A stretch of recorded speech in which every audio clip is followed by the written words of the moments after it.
സ്നേഹത്തിന്റെയും പ്രത്യാശയുടെയും പ്രതീകമായി ലോകമെമ്പാടുമുള്ള വിശ്വാസികൾ ഇന്ന് പ്രതീക്ഷയുടെ തിരുപ്പിറവി ദിനം ആഘോഷിക്കുകയാണ്.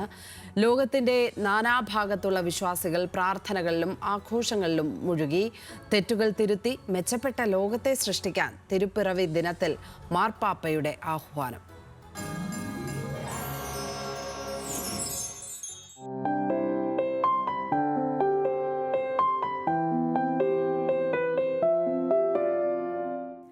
ലോകത്തെങ്ങുമുള്ള പള്ളികളും കത്തീഡ്രലുകളും വർണ്ണാഭമായ വിളക്കുകളാൽ പ്രകാശപൂരിതമായി. യേശുക്രിസ്തുവിന്റെ ജനനം ആഘോഷിക്കുന്ന വിശ്വാസികൾ പള്ളിയിൽ പ്രാർത്ഥിക്കുകയും മെഴുകുതിരികൾ കത്തിക്കുകയും ചെയ്തു. നക്ഷത്രങ്ങൾ, ബബിൾസ്, ടിൻസൽ, റീത്തുകൾ, മണികൾ എന്നിവ കൊണ്ട് അലങ്കരിച്ച വ്യത്യസ്ത തരത്തിലുള്ള ക്രിസ്മസ് ട്രീകൾ ലോകത്തിന്റെ വിവിധ ഭാഗങ്ങളിലായുള്ള പള്ളികളിൽ പ്രദർശിപ്പിച്ചു. ലോകമെങ്ങുമുള്ള ക്രൈസ്തവ ദേവാലയങ്ങളിൽ തിരുപ്പിറവിയുടെ ചടങ്ങുകൾ നടന്നു. കത്തോലിക്ക സഭ ആസ്ഥാനമായ വത്തിക്കാൻ സ്ഥിതി ചെയ്യുന്ന റോമിന് ക്രിസ്തുമസ് കാലം കൂടുതൽ സവിശേഷമാണ്. വത്തിക്കാനിൽ 25 വർഷം കൂടുമ്പോൾ മാത്രം തുറക്കുന്ന സെന്റ് പീറ്റേഴ്സ് ബസിലിക്കയിലെ വിശുദ്ധവാതിൽ ക്രിസ്മസ് രാവിൽ ഫ്രാൻസിസ് മാർപ്പാപ്പ തുറന്നു. ഇതോടെ ജൂബിലി ആഘോഷങ്ങൾക്ക് തുടക്കമായി.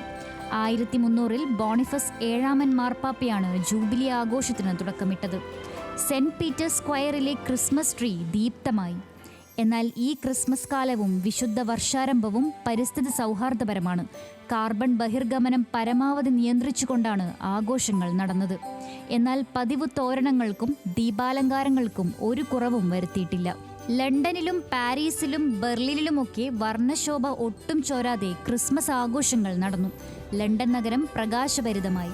മഞ്ഞ് വീഴുന്ന സ്നോ ഗ്ലോബും നഗരങ്ങളിലെ നൃത്തവും ക്രിസ്മസ് മാർക്കറ്റുകളുമൊക്കെ കൗതുക കാഴ്ചകളായി. ഗ്രീക്ക് പാർലമെന്റിന് മുന്നിലെ നഗരചതുരത്തിൽ ക്രിസ്മസ് മരം വർണ്ണപ്രഭ വിതറി. ഇനി പുതുവർഷം പിറക്കും വരെ ഏതൻസ് നഗരം വെളിച്ചവിധാനത്തിലും സംഗീത നിശകളിലും മുങ്ങി നിവരും. അങ്ങനെ ഭൂഗോളമാകെ ക്രിസ്മസ് വെളിച്ചം നിറഞ്ഞു. തിരുപ്പിറവിയുടെ പ്രാർത്ഥനകളിലും ആഘോഷങ്ങളിലും ലോകം ലയിച്ചു. ലോകത്തിന്റെ നാനാഭാഗങ്ങളിലും ക്രിസ്മസ് പ്രത്യാശയുടെ വെളിച്ചം പെയ്തിറങ്ങിയപ്പോഴും പിറവിയുടെ ദേവാലയത്തിൽ മാത്രം ഇത്തവണയും ക്രിസ്മസ് ആഘോഷങ്ങൾ അധികമുണ്ടായില്ല. ക്രിസ്മസ് അലങ്കാരം ഏതുമില്ലാതെയായിരുന്നു ഇത്തവണയും ബത്ലഹേം. തെറ്റുകളിൽ അസ്വസ്ഥരായി അത് തിരുത്താനുള്ള ധൈര്യം കണ്ടെത്തി ലോകത്തെ മെച്ചപ്പെടുത്തണമെന്ന് ക്രിസ്മസ് ദിനത്തിൽ ഫ്രാൻസിസ് മാർപ്പാപ്പയും പറഞ്ഞു. International desk, news Malayalam. News മലയാളത്തിന്റെ ക്രിസ്മസ് ആശംസകൾ. News Malayalam, the ultimate Malayalam news channel.